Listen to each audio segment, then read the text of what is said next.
Before grunge changed rock forever, two bands ruled the Sunset Strip. One brought color, hooks, and nonstop party energy to MTV. The other brought danger, chaos, and pure rock and roll destruction. Poison versus tley Cru. One made people sing, the other made people fear them. They sold millions, packed arenas across the world, and became the faces of an entire era. But behind the makeup, the fame, and the explosions, only one band can wear the crown of glam metal. Poison began in Pennsylvania before moving to Los Angeles, chasing the Sunset Strip dream with huge ambition, loud image, and arena-sized hooks. Led by Bret Michaels, CeCe DeVille, Bobby Dahl, and Ricky Rocket, the band mixed glam fashion, pop metal energy, and street-level hustle. They played clubs, handed out flyers, and built momentum through personality as much as musicianship. Their early identity was simple: party, color, choruses, and rock star fantasy made for MTV. tley Cru formed in Los Angeles in 1981, built around Nikki Sixx, Tommy Lee, Mick Mars, and Vince Neil. From the beginning, they felt darker, louder, and more dangerous than most glam metal bands. Their image mixed leather, chaos, punk attitude, and heavy metal aggression. Instead of looking polished, they looked reckless and threatening. Their early club shows created a reputation for wild energy, rebellion, and danger, turning them into one of the defining bands of the Sunset Strip scene.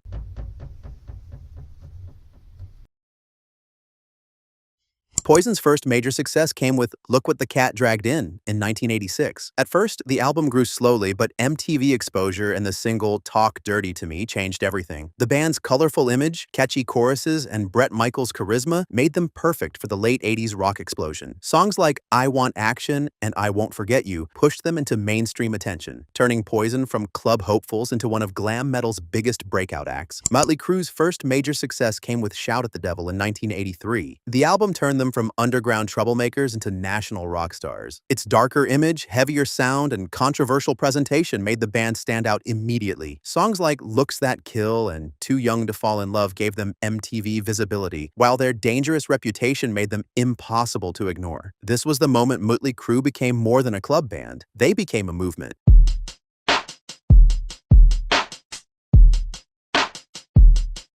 Poison's albums helped define the pop-friendly side of glam metal. They were not the heaviest or most dangerous band of the era, but they understood hooks, image, and accessibility better than almost anyone. Their biggest records turned party rock, romantic ballads, and MTV-ready style into massive commercial success. Poison's albums gave glam metal a brighter, more radio-friendly face, proving that hard rock could cross into pop culture without losing its arena energy. Number 3. Flesh and Blood, 1990. Flesh and Blood showed Poison trying to mature while keeping their commercial power. Released in 1990, it reached number 2 on the Billboard 200 and delivered major hits like Unskinny Bop and Something to Believe In. The album kept the band huge at the end of glam metal's peak era, but it also showed more serious themes and broader songwriting. It became Poison's last true blockbuster studio album before changing rock trends damaged their momentum. Number 2. Look What the Cat Dragged In, 1986. Look What the Cat Dragged In introduced Poison's identity to the world. Released in 1986, it became a major slow-burning success, powered by MTV, image, and catchy songs. Talk Dirty to Me gave the band its breakthrough, while I Want Action and I Won't Forget You showed their balance between party energy and softer emotion. The album helped bring glam metal's colorful, flashy side into the mainstream and made Poison instant MTV-era stars. Number 1. Open Up and Say Ah, 1988. Open Up and Say Ah was Poison's biggest album and their commercial peak. Released in 1988, it reached number 2 on the Billboard 200 and produced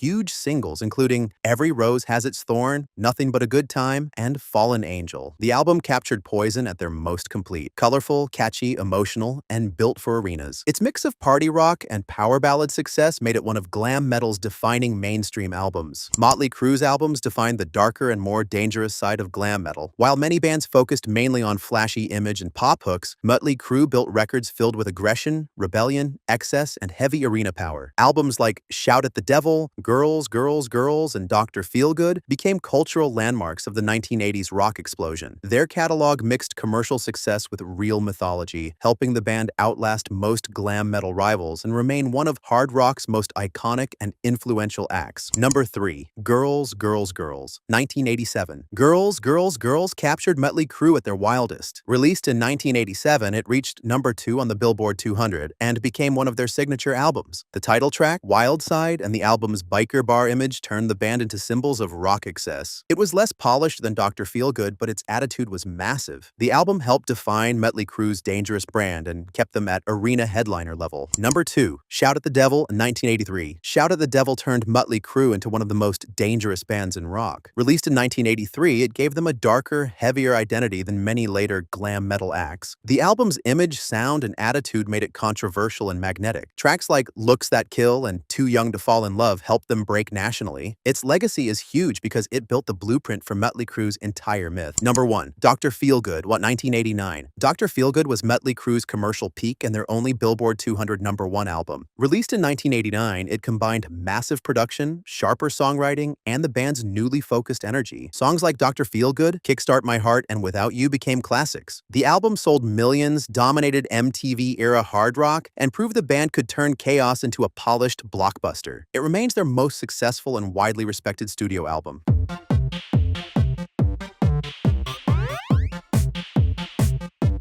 Poison's hits were the band's greatest weapon. Their singles were catchy, emotional, and instantly accessible, giving them more pop chart power than many heavier glam metal rivals. Every Rose Has Its Thorn made them ballad legends, while Talk Dirty to Me and Nothing But a Good Time defined their party rock identity. Poison's hits turned them into MTV staples and radio favorites, helping glam metal reach casual listeners far beyond the hard rock audience. Number 3, Talk Dirty to Me, 1987. Talk Dirty to Me was Poison's breakthrough hit and the song that made them stars. Released in 1987, it brought their glam look, playful attitude, and pop metal hooks into the mainstream. The track was simple, catchy, and perfectly made for MTV. It proved Poison could compete in the crowded Sunset Strip scene with personality and choruses. Its success opened the door for their later hits and made the band instantly recognizable. Number 2, Nothing But a Good Time, 1988. Nothing But a Good Time became Poison's ultimate party anthem. Released in 1988, it captured the band's entire personality in one song: fun, escape, color, and working class release. It was a major MTV and radio hit, helping Open Up and Say Ah become a blockbuster. The song's legacy is huge because it represents the joyful side of glam metal better than almost anything else, and it remains a feel-good rock staple till this day. Number 1. Every Rose Has Its Thorn, 1988. Every Rose Has Its Thorn is Poison's biggest and most important hit. Released in 1988, it reached number 1 on the Billboard Hot 100 and became one of the defining power ballads of the decade. The song gave Poison emotional depth beyond their party image and connected with a much wider audience. Its acoustic feel, heartbreak theme, and huge chorus made it timeless. For many listeners, it remains Poison's signature song. tley Cru's hits helped define the darker, louder side of glam metal. Their biggest songs mixed heavy riffs, rebellious attitude, danger, and arena-sized hooks that became staples of rock radio and MTV. Tracks like Dr. Feelgood, Kickstart My Heart, and Home Sweet Home turned the band into symbols of excess and survival. Unlike more pop-focused glam acts, tley Cru's hits carried a rawer edge that gave them long-term credibility. Their songs continue to dominate rock playlists, sports arenas, movies, and live crowds decades later. Number 3, Home Sweet Home, 1985. Home Sweet Home gave tley Cru their most emotional anthem. Released in 1985, it helped popularize the glam metal power ballad as a major MTV weapon. The song showed a softer side of a band known for danger, chaos, and excess. Its piano opening, arena chorus, and touring life emotion made it a fan favorite. The track's influence went far beyond its chart run, becoming one of the most important ballads in hard rock history. Number 2, Kickstart My Heart, 1989. Kickstart My Heart became one of tley Cru's most explosive and enduring songs. Released in 1989, the track transformed Nikki Sixx's overdose experience into a high-speed rock anthem filled with energy, danger, and attitude. While it was not their biggest chart hit, its long-term cultural impact became enormous. The song became a staple in sports arenas, racing culture, action movies, and rock playlists worldwide. Its aggressive sound and unforgettable riff helped turn it into one of the defining hard rock songs of the late 1980s. Number 1, Dr. Feelgood, 1989. Dr. Feelgood is tley Cru's most successful hit and one of their defining songs. Released in 1989, it reached the Billboard Hot 100 Top 10 and became the centerpiece of their biggest album. The track combined heavy riffs, huge production, and street-level storytelling. It sounded dangerous but polished, exactly matching the band's peak identity. Its legacy remains massive because it represents tley Cru at their most powerful, focused, and commercially unstoppable.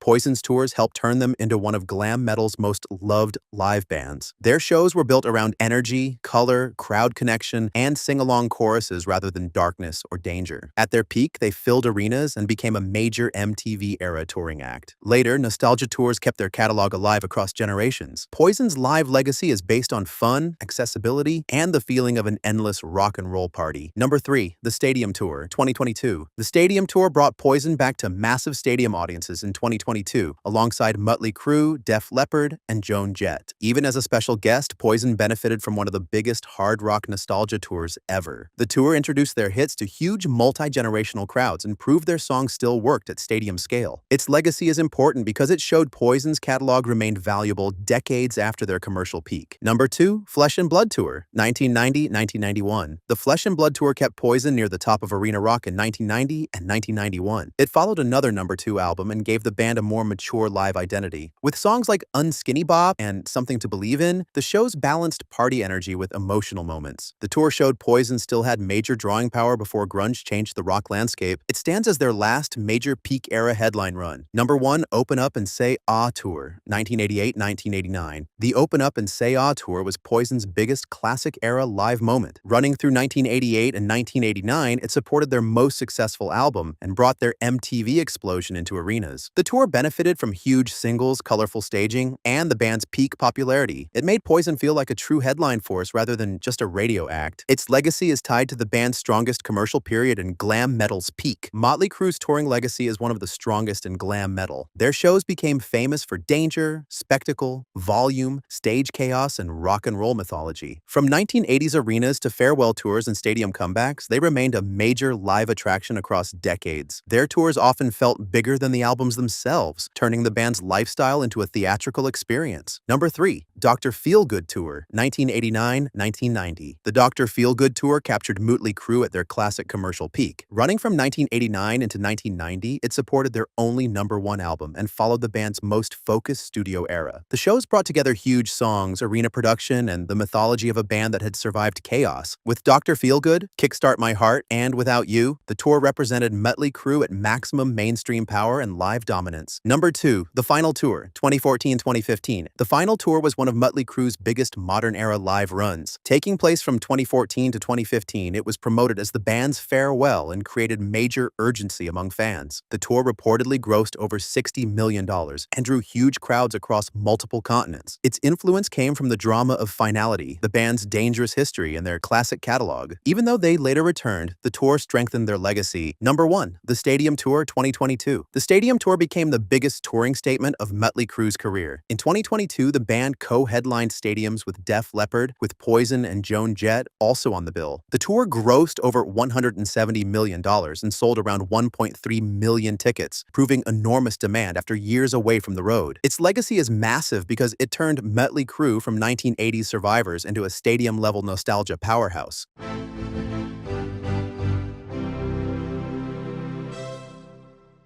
Poison's legacy is rooted in making glam metal bigger, catchier, and more mainstream. They mastered the MTV era with colorful visuals, massive choruses, and songs that connected far beyond hard rock audiences. While critics often underestimated them, their commercial success and enduring popularity proved their impact. Hits like Every Rose Has Its Thorn and Nothing But a Good Time became defining songs of the late 1980s. Poison helped turn glam metal into a global pop culture phenomenon and remain one of the genre's most recognizable bands. tley Cru's legacy is built on becoming the ultimate symbol of glam metal excess. More than just a successful band, they created a larger-than-life mythology defined by chaos, danger, rebellion, and survival. Their music, image, and lifestyle helped shape the identity of 1980s hard rock, while albums like Shout at the Devil and Dr. Feelgood became genre-defining releases. Even after glam metal faded, their influence remained powerful through tours, pop culture, biographies, and movies. tley Cru became one of rock history's most infamous and enduring bands.